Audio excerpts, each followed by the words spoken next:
आलिया, आप देख रहे हैं ब्रेकिंग बैरियर्स। आप सबको अपने प्रोग्राम में वेलकम करती हूँ। पाकिस्तान की सिचुएशन कुछ इस तरीके से है कि जहां डॉलर 200 का हो चुका, अब आगे अगले दिनों में क्या ये इसको क्रॉस करेगा। वहीं पर पाकिस्तान की तरफ से कोशिशें भरपूर तरीके से जारी हैं कि इस सिचुएशन पर काबू पाया जा सके।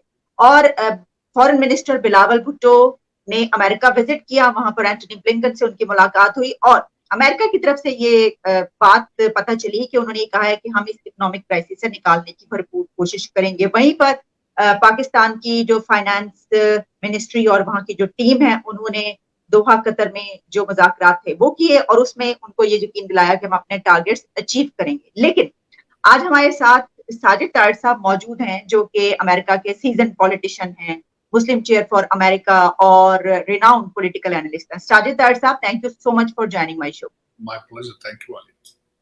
साजिद साहब, ये जो मैंने लेकिन कहा, ये मैंने इसलिए कहा कि हमें सिचुएशन का तो पता है पाकिस्तान की जो है, क्या हम डिफॉल्ट होने से बच पाएंगे या हम उस तरफ बहुत तेजी से जा रहे हैं, और इसमें हमें क्या अमेरिका हमें इससे निकालेगा, क्या सऊदी अरेबिया हमारी मदद करेगा या यूएई हमारी मदद करेगा? कौन हमारी मदद करेगा इससे निकालने? इसके 3-4 चीजों को मैं डिस्कस करना चाहूंगा। बिल्कुल, जो आपने जो सारा सवाल किया है, मैं सारा दिन इसी पे रिसर्च भी करता रहता हूँ, कोशिश भी करता हूँ जो मुख्तलिफ इंस्टीट्यूशन, अमेरिकन इंस्टीट्यूशंस हैं, उनके आर्टिकल्स भी पढ़ूं। इस वक्त मैं समझता हूं कि अमेरिका ही रेस्क्यू करेगा आपको, इसमें कोई शक नहीं है। और सऊदी अरेबिया भी, चाहे जितने तजाद हों, लेकिन दोनों अमेरिका और Saudi Arabia, they have long history of relationship. Saudi Arabia MBS इस वक्त they are having a weird relationship, लेकिन स्टेट टू स्टेट रिलेशनशिप जो है वो अपनी जगह मौजूद है। सऊदी अरेबिया को बनाने वाला अमेरिका था, वहां तेल को दरियाफ्त करने वाला अमेरिका था। टेक्सिको ऑयल ने जाके सारा सऊदी अरेबिया को बनाया, तो उन चीजों को डिनाई नहीं किया जा सकता। सऊदी अरेबिया रशिया या चाइना के साथ जाने से पहले 2 दफा सोचेगा, इसमें कोई शक नहीं है। अमेरिका ही वाहिद एक स्टेट है, सोल सुपर पावर है, जो किसी को बनाने या गिराने की सलाहियत आज भी रखते हैं। हालांकि अपने अंदरूनी इंतशार, अंदरूनी प्रॉब्लम्स को फेस किया जा रहा है, लेकिन अमेरिका की हिस्ट्री अगर देखी जाए, अमेरिका की इकोनॉमी को आज भी देखा जाए, तो one of the strongest economy, इसमें बेशक चाइना, आपको मैं बताना चाहूंगा आपके देखने वालों को, आज भी शंघाई शटडाउन है कोविड की वजह से। इस चाइना की इकोनॉमी सफरिंग बिग टाइम, और उनके अपने क्राइसिस हैं। लेकिन और दूसरा, पाकिस्तान और श्रीलंका को अगर कंपेयर किया जाए तो वो उसके मसाइल थोड़े डिफरेंट हैं। उसके मैं यहां पे उसको मैं 2 चीजों में डिवाइड करना चाहूंगा। पाकिस्तान में लोगों के पास पैसा बहुत ज्यादा है, लेकिन वो टैक्स देहंदा नहीं है। पाकिस्तान के पास, अवाम के पास बहुत ज्यादा पैसा है। अपनी V8 गाड़ियां देखें, आईफोन की इंपोर्ट देखें, तो आप हैरान हो जाएंगे। लोग रियल स्टेट में देखें जिस तरीके से पैसा बनाया है।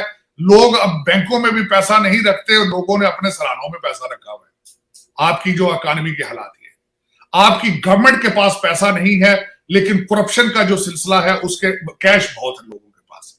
तो एक तो ये, और दूसरा सबसे बड़ा डिफरेंस जो ये है कि you are an atomic power, आप एक रीजनल पावर है। आपका नीचे जाने से रीजन में क्या इंस्टेबिलिटी आएगी, दुनिया वो भी देख रही है। तो उसमें आपने हालांकि बहुत कोशिश की है कि आप डिफॉल्ट हो, लेकिन मेरे ख्याल में दुनिया आपको रेस्क्यू करेगी, क्योंकि आप you can create a huge mess in that region. हालांकि आप उसमें कोई कसर नहीं छोड़ रहे हैं। आपके इस वक्त 2 प्राइम मिनिस्टर हैं, आपके 2 फाइनेंस मिनिस्टर हैं। अबूरी तौर पर जो सोचा जाए तो एक वजीर आजम लैंड कर चुके हैं, पता नहीं वो ग्रीन कार्ड होल्डर हैं या अमेरिकन सिटीजन हैं, लेकिन IMF के वो एम्प्लॉई हैं। मैं इनडायरेक्टली ये कह सकता हूं। लेकिन आपके हालात जो है, आपकी एस्टेब्लिशमेंट जो है वो बुखलाहट का निशान है। आपकी एक पार्टी जो है वो आग लगाने पे तुली है, दूसरी पार्टी के केसेस हैं, तीसरी पार्टी अपने बच्चे को ट्रेन करना चाहती है। लेकिन ये कि आपके पास हालात, ना कॉन्स्टिट्यूशन है, ना लॉ एंड ऑर्डर के हालात हैं। बैंकिंग आप बता चुकी हैं, 200 रुपया है वो उस पर जा चुका है। आप उसमें देखें तो आपके इकोनॉमिस्ट जो हैं, शौकत तरीन साहब, वो एडमिट कर चुके हैं कि you have no economic policy for the future. Khan साहब ने हजारों जलसे किए हैं, हजारों, लेकिन उसमें एक भी उन्होंने नहीं कहा जिसमें किस तरीके से वो एक्सपोर्ट बढ़ा सकते हैं, किस तरीके से इंपोर्ट रोक सकते हैं, किस तरीके से वो पाकिस्तान में इंडस्ट्रियल रेवोल्यूशन ला सकते हैं। उन्होंने सिर्फ एक आज तक बात की है, तो वो उन्होंने खाना जंगी की बात की है, अमेरिका बैशिंग की है, उन्होंने लोगों से वादे लिए हैं कि कंटेनर तोड़ोगे, पाकिस्तान को आग लगाओगे, ये किया है उन्होंने। किसी पार्टी के पास भी अभी तक पाकिस्तान की कोई इकोनॉमिक पॉलिसी मौजूद नहीं है। ये एक इंतहाई काबिल अफसोस बात है। और आपके जो खासकर इस सारे स्ट्रक्चर के जो मूजद हैं, एस्टेब्लिशमेंट, वो खुद कंफ्यूज है, नर्वस है। सख्त मीटिंग्स हो रही है रावलपिंडी में इस वक्त, क्योंकि इस 74 साल में जहां तक ये लेकर आए हैं, मैं किसी सियासतदान को ब्लेम नहीं करूंगा, उन्हीं को करूंगा। उसकी वजह यह है कि आपका हर सियासतदान गेट नंबर 4 की पैदावार, इंक्लूडिंग आपके भुट्टो साहब, नून लीग साहब, आपके पीटीआई खान साहब, टोटल जो वारदात है, टोटल का टोटल ड्रामा, हाइब्रिड सिस्टम, एक पेज, ये सारा गेट नंबर 4 का ड्रामा है। और अब वो कहते हैं कि हम, अब उनके लिए तो नाम न्यूट्रल्स रख दिया गया है। शीरी मजारी बार बार अटैक कर रही है अपने, क्योंकि ट्विटर्स के जरिए उनके खिलाफ, और वो बेचारे बौखलाहट और नर्वसनेस का निशान है। कभी वो सफाइयां देते हैं, कभी कहते हैं हमें ना घसीटो, एक कोने में। ये इमरान खान ने डरा दिया है, दीवार से लगा दिया है तमाम इदारों को भी और पॉलिटिकल पार्टीज को भी। देखें खान साहब, मैं उनका शागिर्द बनने के लिए तैयार हूं, माइंड गेम सीखने के लिए, ना सियासत नहीं सीखने के लिए। मेरे ख्याल में बहुत बड़े साइकोलॉजिस्ट हैं, बहुत बड़े। खान साहब एक माइंड गेमर है। पिशावर में जाते हैं तो ड्रोन की बात करते हैं, सियालकोट में जाते हैं तो कहते हैं मुझे कत्ल कर दिया जाएगा, जहर दे दिया जाएगा।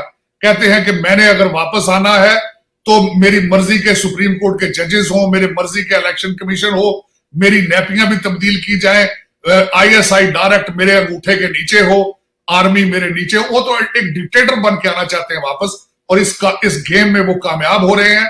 जो उनका आखिरी जलसा था उसमें मैंने देखा कि his confidence is touching the sky, और वो बिल्कुल कामयाब हो चुके हैं एस्टेब्लिशमेंट को भी डराने में, और नवाज शरीफ और नून लीग को खराब करने में भी कामयाब हो चुके हैं।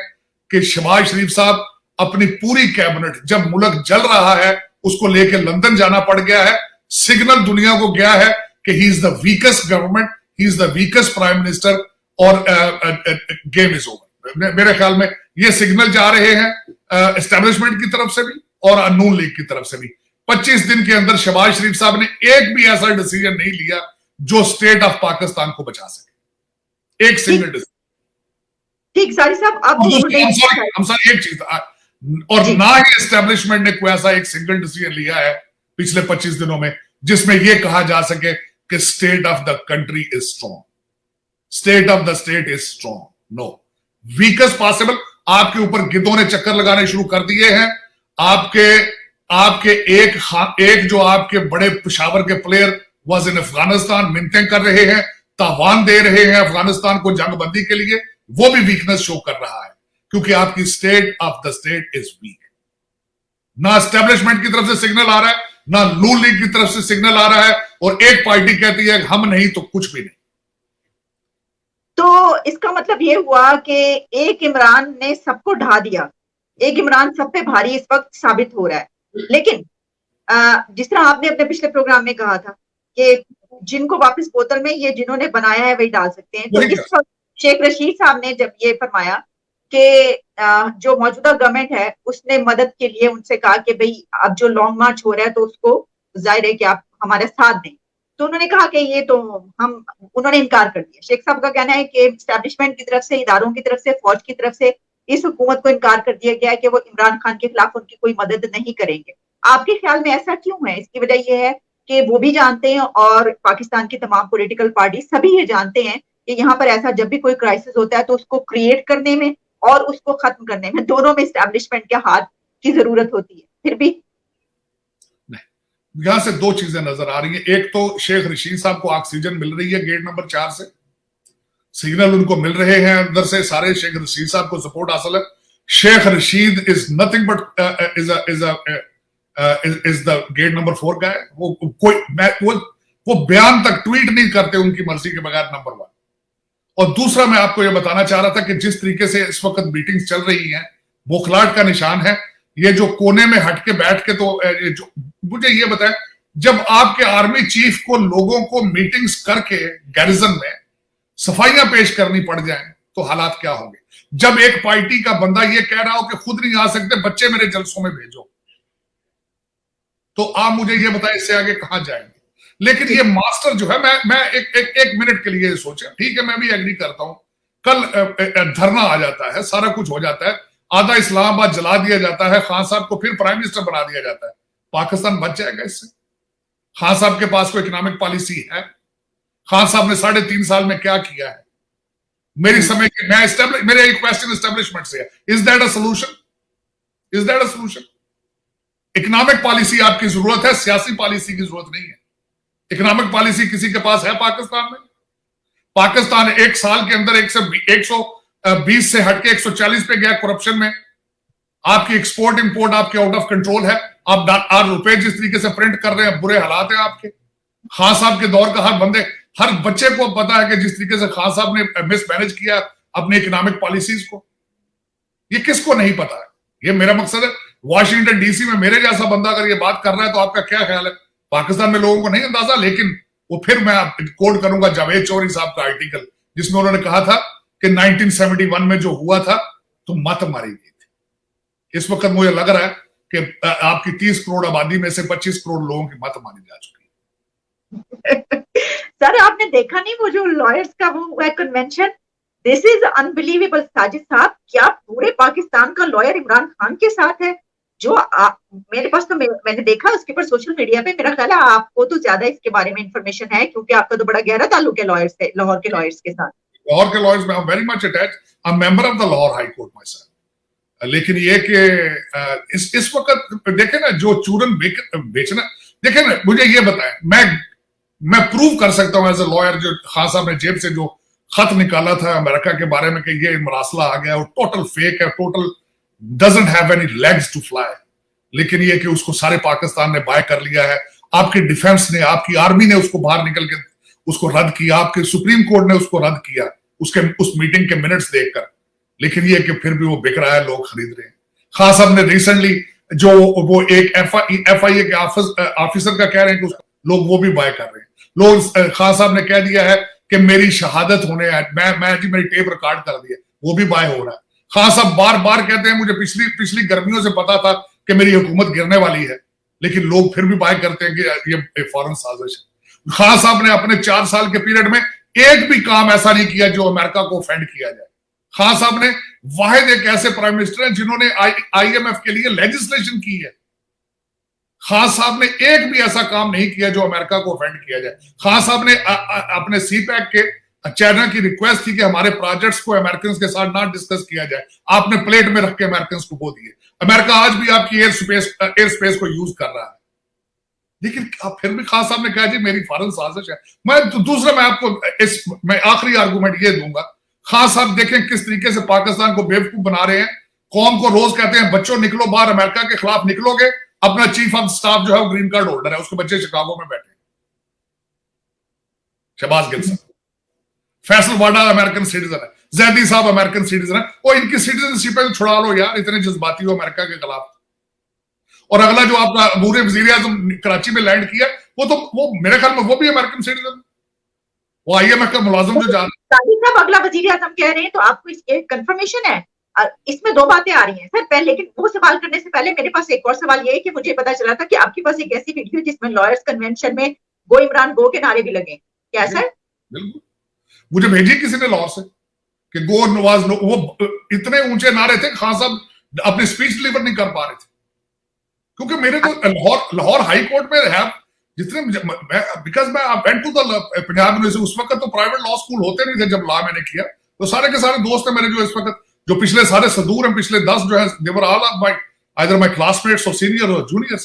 लेकिन ये कि जिस तरीके से पिक्चर ड्रा की जाती है, मेरी इंफॉर्मेशन के हिसाब से कुछ लोग ऐसे हैं जो मुसलसल हर जलसे में जाते हैं और जो पेरोल पर हैं या उनको लोगों को पैसे दे के ले जाया जाता है जिस तरीके से। अब मुझे ये बताएं, जेल में जो जलसा था उसमें आपने मीडिया को जाने नहीं दिया, उसकी रीजन क्या थी?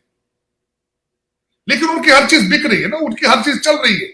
देखे ना 2 चीज और अच्छा, मैं एक अगला क्वेश्चन ये करना चाहूंगा आपसे कि ठीक है इमरान खान साहब को कल आज 18 तारीख है, कल 19 को प्राइम मिनिस्टर बना दिया जाता है। मर्जी उनकी क्या है? वो कहते हैं सुप्रीम कोर्ट के जजेस मेरी मर्जी के हो, वो कहते हैं इलेक्शन कमीशन चेयरमैन मेरी मर्जी का हो, और चारों सूबों के इलेक्शन कमिश्नर मेरी मर्जी के हो, आर्मी चीफ मेरी मर्जी का हो, आईएसआई का हेड मेरी मर्जी का हो, नैपियां मेरी डेली बेसिस पे चेंज हो, एमएनए को पकड़ पकड़ के लाया जाए कौमी असेंबली में, हर एमएनए का फोन टैप किया जाए, ये उनकी ख्वाहिशात है। वो डिक्टेटर बनना चाहते हैं, वो डिक्टेटर बनना चाहते हैं, ना वो जमहूरियत में बिलीव करते हैं। और आज उन्होंने पीटीआई को, मैं कहता हूं किस खूबसूरती के साथ एक सियासी पार्टी को मजहबी पार्टी बना दिया। जब खान साहब ने यह स्टेटमेंट दी है कि हज और उम्रा पर जाने की क्या जरूरत थी, पीटीआई के लिए काम करो। नौज बिल्ला के आपकी पीटीआई के लिए काम करना हज और उम्रे से ज्यादा सवाब है, तो यह सियासी पार्टी तो रही नहीं है, यह तो एक मजहबी पार्टी बन चुकी। और देखने वाले गेट नंबर 4 देख रहा है, मुझे अफसोस इस बात का है, अफसोस इस बात का है कि आपकी स्टेट को खत्म करने का बंदोबस्त किया जा रहा है। और आप वो कंट्री है, आप ओनली एटॉमिक, आप इस्लामिक एटॉमिक बम रखते हैं। दुनिया के लिए कंसर्न ये है, वरना भूटान को मैंने जिस तरह कहा, भूटान नेपाल को पूछता है, कौन पूछता है? ठीक। अच्छा साजिद साहब, ये जो एक मार्शल लॉ की भी गूंज सुनाई देती है बीच में कि हालात जिस तरफ जा रहे हैं, जिस तरह हम कह तो रहे हैं कि भाई अमेरिका भी हो सकता है मदद कर दे, सऊदी अरेबिया भी मदद कर दे, यूएई भी मदद कर दे, हमने तो यहां तक कह दिया कि इंडिया से भी तिजारत हो जाए तो उस तरफ से भी मदद आ जाए। तो लेकिन अगर ऐसा ना हो सका तो कहा जा रहा है कि मार्शल आएगा। आपको ऐसा? देखें, आप मुझे ये बताएं आलिया, मेरा ये क्वेश्चन आपसे, आज आप क्या हैं? आज आपकी गवर्नमेंट को मैं क्या कहूं? जमहूरियत कहूं? आज आपका मार्शल लॉ कहूं? मानार्की कहूं? क्या आज आप क्या है? 18 मई को आज आपकी स्टैब्लिशमेंट का हेड कौन है? मुझे ये बताएं। आपके क्या आज आप क्या है? 18 मई 2022 ये रिकॉर्ड पे होना चाहिए, आप क्या है? अगर वॉशिंगटन डीसी आज क्वेश्चन करे कि वो wanted to deal with Pakistan, who they need to deal, किसके साथ बात करेंगे? सर जिसके साथ हमेशा करते हैं, सर जिसके साथ हमेशा करते हैं, आर्मी चीफ। नहीं, आर्मी चीफ भी तो नहीं हो रहा ना, उनके पास कुछ होता तो ये हालात ये होते, उनको वो भी तो घुटनों के बल हो चुके, उनके पास हालात होते तो वो अपने लोगों को सफाइयां पेश करने जाके, अगर उनके कंट्रोल में हो तो स्टेट को बचाए वो। आज वॉशिंगटन डीसी कहे कि let's start a dialogue with Pakistan, किसको आप रिकमेंड करेंगे कि किसको अप्रोच किया जाए? ठीक। अच्छा, आज इंडिया आपसे बात करना चाहे वो किससे बात करे, आप रिकमेंड करें नाम। पेशावर जाके बात करें कि रावलपिंडी में बात करें, आपके लंदन में बात करें नवाज शरीफ से, या शहबाज शरीफ से बात करें, या फिर इमरान खान से बात करें, किससे बात करें? आज डायलॉग को इंटरनेशनल पावर आपसे करना चाहती है। अब दोहा के अंदर आपका मिफ्ता इस्माइल साहब भी नहीं बैठे आईएमएफ के साथ, डायलॉग शुरू हो चुका है आपका आईएमएफ का। लेकिन आज की डेट में 18 मई को एक फॉरेन कंट्री, एक फॉरेन एंटिटी किससे बात करे? मेरा ये क्वेश्चन मार्क है फ्रॉम आलिया शाह। अच्छा सर, अगर इंडिया से बात करनी है तो फॉरेन मिनिस्टर बिलावल भुट्टो करेंगे, वो तो ऑलरेडी वो कह चुके हैं कि हम ताल्लुकात जो है वो नजर आ रहा था। अगर अमेरिका का हर टीवी एंकर कह रहा है कि अगले 48 घंटे में गवर्नमेंट गिरने वाली है। और दूसरा, अगर मुझे यह बताया जाए कि किस असेंबली से बिलावल साहब आ रहे हैं जिसकी अपोजिशन ही कोई नहीं है, वो इस असेंबली से आ रहे हैं जहां पे उनका कोई मैंडेट नहीं है, वो एक अदम एतमाद के बायस वो जो है वो फॉरेन मिनिस्टर बने हैं, उनके पीछे कोई सपोर्ट ही नहीं, कि ना पॉलिटिकल सपोर्ट है, ना कोई दूसरी सपोर्ट है, उनसे बात किस तरह हो सकती है? He doesn't have any vote of confidence of people. He doesn't have any mandate, कुछ भी नहीं। और जिस तरीके से फ्री फॉल में है, किससे बात की जाए? भारत आपका क्या ख्याल है, भारत इज्जत करेगा, बात करेगा? इस आज के हालात में 18 मई को भारत बात करना चाहते हैं सर? भारत, देखिए भारत चाहता है, वजह मैं आपकी बात बताता हूं, जो कौमें अमीर होती हैं, अमीर आदमी कभी झगड़ा नहीं चाहता, अमीर कभी जंग नहीं चाहता, वो सिर्फ इलेक्शन की हद तक अपने बॉर्डर पे थोड़ा सा हिलते जुलते हैं, वरना वो आपसे जंग नहीं चाहते, क्योंकि they are way above the इस मैटर पे। अगर जंग में जाएंगे, हमेशा मैं एक छोटा सा आपको बताना चाहूंगा, कभी भी जो लड़ाइयां करते हैं गरीब मुल्क करते हैं, गरीब लोग करते हैं, आसूदा लोग इस तरफ नहीं जाते, बल्कि जब वो जंग और इस तरह की हरकतें करते हैं, पैसा वहां से भाग जाता है, इंटरनेशनल इन्वेस्टर भाग जाते हैं। जिस तरह आपके हालात चल रहे हैं कि जिस तरह बॉर्डर के ऊपर, बलोचिस्तान के ऊपर लोग डरते हैं जाना, विजिट करने से लोग डरते हैं, इन्वेस्टमेंट करना तो बहुत बड़ी बात है। भारत अपने आप को इस वक्त चाइना का कंपेटिटिव समझता है फॉर इंटरनेशनल इन्वेस्टमेंट, और लोग इस वक्त चाइना से पैसा निकाल के भारत में लगा रहे हैं, इंटरनेशनल इन्वेस्टर्स। इन सर्कमस्टांसेस में वो they can not afford to have a trouble on the border, they can not start anything against you. वो नहीं चाहते, ये मेरी पर्सनल ओपिनियन है as a political scientist sitting in Washington DC. इसको गलत रंग दे लें, कोई डिफाइन कर लें, I can go into the debate of it. The stronger economies on the planet, they are not in a favor of fighting or starting trouble somewhere. You are absolutely right. Especially on the borders. आप छोटे से मोहल्ले में भी लेके जाएंगे, हमेशा भूखे लोग लड़ते देखेंगे, अमीर आदमी कभी नहीं लड़ेगा। तो वो क्यों लड़ेंगे आपसे? एग्जैक्टली। अच्छा साजिद तार साहब, हमने ये जो भी आपने दहशतगर्दी की बात की, तो एक सीज फायर हुआ है, हमारे जनरल फैज हमीद साहब वहां पे पहुंचे हुए, काबुल में उन्होंने जो डायलॉग किया है टीटीपी से 31 मई तक, मेरा ख्याल है शायद 30 मई तक कोई इस तरह का आई है खबर के। तो क्या अब समझते हैं आप कि मान जाएंगे, तालिबान को समझ आ जाएगी और हालात बेहतर होंगे दहशतगर्दी के हवाले से? दहशतगर्दी पैसे देकर आए हैं उनको, जब आप तावान देंगे तो फिर जाहिर है वो तो उनको चाहिए। मैं अफगानिस्तान की हिस्ट्री के बारे में बता दूं बड़े बावसूख नजराए से। आपने जब भी उनके साथ कुछ चीज नेगोशिएट की है, सिर्फ दो चीजें वो चाहते थे, या असला चाहते थे वो, या पैसा। असला अमेरिकन बहुत ज्यादा छोड़ के आए हैं, अब आपसे वो लेते हैं सिर्फ डॉलर। आप पैसे दे देकर, आप मेरी इंफॉर्मेशन के हिसाब से एयरफोर्स ने अगले दिन जो अटैक किया, वहां पे जो बंदे मारे, उसका भी तावान दिया आपने। तो आप जब तावान पैसे दे के जंगबंदी करा लेते हैं, लफ्ज जंगबंदी को तो पहले डिफाइन करें। जंगबंदी का मतलब है कि यू आर इन हालते जंग में, आप उनके साथ। आपके 3 बंदे वजीरिस्तान में आपके शहीद हुए अगले दिन, 2 सिख मारे गए दिन दिहाड़े पेशावर में। तो आपके तो कराची में देख लें, बलोचिस्तान में देख लें आप। पैसे तो है नहीं, पैसे कहां से दिए भाई? देखे पैसे तो बहुत है, पैसे तो बहुत है, स्टेट के पास नहीं पैसे तो बहुत। ओके, आपके ख्याल में आपके पास कुछ है ऐसे पॉइंट्स, या आप समझते हैं कि क्या हम ऐसी चीज करें जिससे हम काबू पा सके पेट्रोल को, ये डॉलर को नीचे लाने में? देखें, सबसे बड़ी बात ये, एक तो टफ डिसीजन है, ये टफ डिसीजन लेने के बगैर पाकिस्तान का गुजारा नहीं है। आपको अपनी इंपोर्ट बंद करनी पड़ेगी, बिल्कुल बंद करनी पड़ेगी। उसमें स्वाय मेडिसिन के, मैं कहता हूं हर चीज बंद कर देनी चाहिए। बड़े अरसे से मैं ये कह रहा हूं कि ये जो 8-8 करोड़ की गाड़ियां हैं, ये जो आपके करप्ट लोग हैं, सिर्फ उनकी जरूरत है। आप बिल्कुल, और दूसरा इनको सब्सिडी देनी चाहिए सिर्फ मोटरसाइकिल वालों को, और जो पब्लिक ट्रांसपोर्टेशन है उनको सब्सिडी दें। जिनकी प्राइवेट गाड़ियां हैं V8, उसको तो परवाह ही नहीं ना, उसको क्या परवाह है। और दूसरी जितनी सब्सिडीज हैं, चाहे शुगर पे। मुझे एक छोटा सा क्वेश्चन करना चाहता हूं। मोदी साहब ने अगले दिन ऐलान किया भारत के अंदर के उन्होंने अपनी गंदम के ऊपर एक्सपोर्ट पर पाबंदी लगा दी। हालांकि उसकी कोई जरूरत नहीं, लेकिन अपने कंट्री फर्स्ट। आप देखें, आप चीनी की एक्सपोर्ट पे चीजों पे सब्सिडी देते हैं, वो गोदामों में पड़ी होती है, गवर्नमेंट से सब्सिडी ले लेते हैं जाके 2 नंबर पेपर बना के। आपका मसला जो है वो एक तो वो इंपोर्ट एक्सपोर्ट रोकना, दूसरा सबसे बड़ा इशू ये है आपकी अकाउंटेबिलिटी है।